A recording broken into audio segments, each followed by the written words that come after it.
আসসালামু আলাইকুম। নতুন একটা রেসিপি দেখার জন্য সবাইকে আমন্ত্রণ জানিয়ে শুরু করছি আজকের ভিডিও।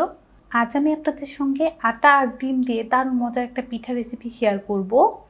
বিকেলে নাস্তার জন্য কিন্তু এটা একটা পারফেক্ট রেসিপি হবে। অল্প কিছু উপকরণ দিয়ে কিন্তু এই পিঠাটা তৈরি করা যায়। তাহলে ভিডিওটি শুরু থেকে শেষ পর্যন্ত দেখতে থাকুন। ডিম আটার পিঠাটা তৈরি করার জন্য এখানে একটা বাটি নিয়ে নিলাম আর একটা ডিম ভেঙে নিব। ডিমটাকে আমি একটা হ্যান্ড উইচ দিয়ে ভালো করে ফেটিয়ে নিচ্ছি। ডিমটাকে উইচটা দিয়ে ফেটিয়ে নিলাম। এখন দিয়ে দেবো 1/4 কাপ চিনি। মিষ্টিটা আপনাদের পছন্দ অনুযায়ী কিন্তু বাড়িয়ে কমিয়ে নিতে পারবেন।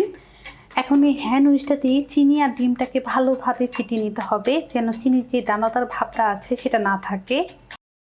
চিনিটা দিয়ে ভালোভাবে ডিমটাকে আমি ফেটিয়ে নিলাম, আর যে চিনির দানাদার ভাবটা আছে সেটা কিন্তু চলে গিয়েছে।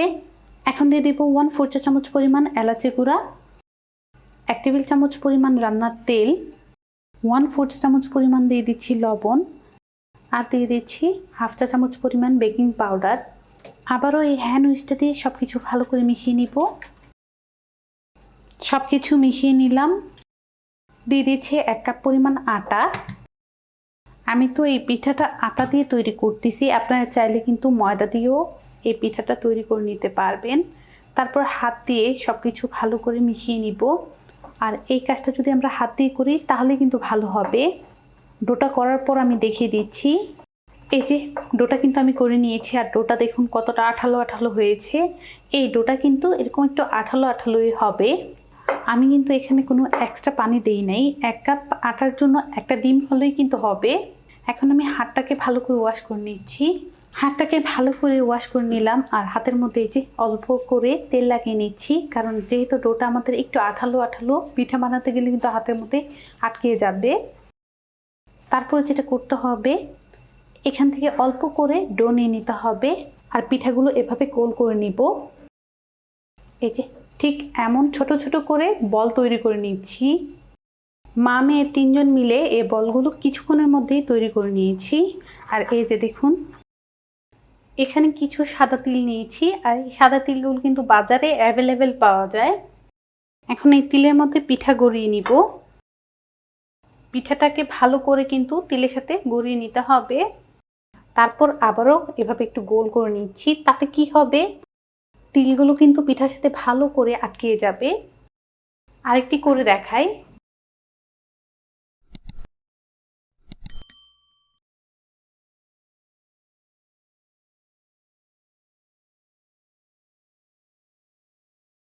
সবগুলো বলের মধ্যে তিলগুলো আমি ভালো করে লাগিয়ে নিলাম। এখন এই বলগুলোকে ভাজার জন্য চলে যাব চুলায়। চুলার মধ্যে আমি একটা ফ্রাই প্যান বসিয়ে তেল দিয়েছি গরম হওয়ার জন্য। আর এই পিঠাগুলো কিন্তু ডুবো তেলের মধ্যে ভাজতে হবে। তো তেলটাকে কিছুক্ষণ গরম করে নিব। তেলটা আমাদের মোটামুটি গরম হয়ে গিয়েছে। ওই যে পিঠাগুলো বানিয়ে রেখে দিয়েছিলাম, এখন এগুলো তেলের মধ্যে দিয়ে দিব। কিছু বল আমি দিয়ে দিয়েছি। তো এইভাবেই কিছুক্ষণ রেখে দিব। আর চুলা আঁচটা এখন লোতে আছে। তেলটা যখন বেশি গরম হয়ে যাবে তখন কিন্তু চুলা আঁচটা লোতে করে দিতে হবে, না হলে কিন্তু বলগুলো উপর থেকে পুড়ে যাবে আর ভিতরটা কাঁচা থাকবে। দেওয়ার ঠিক 2 থেকে 3 মিনিট পর দেখুন বলগুলো ফুলে দ্বিগুণ হয়ে গিয়েছে।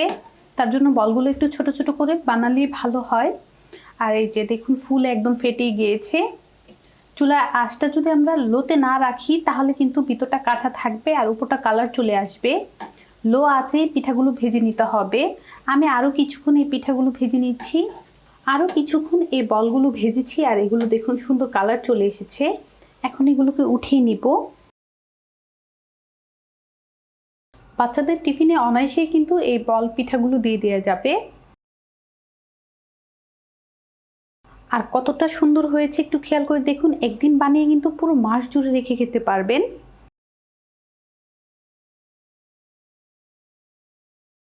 আমি আপনাদের সঙ্গে একটা ভেঙে শেয়ার করছি কতটা পারফেক্ট হয়েছে। এটার মধ্যে কিন্তু একদম তেল ঢুকে নাই। এখন একটা ভেঙে দেখাচ্ছি। উপরটা ক্রিস্পি আর ভিতরটা কিন্তু সফট। আশা করছি আমার এই রেসিপিটি আপনাদের ভালো লেগেছে। ভালো লাগলে অবশ্যই একটা লাইক দিবেন, চ্যানেলটাকে সাবস্ক্রাইব করবেন। সবাই ভালো থাকবেন, সুস্থ থাকবেন। আল্লাহ হাফেজ।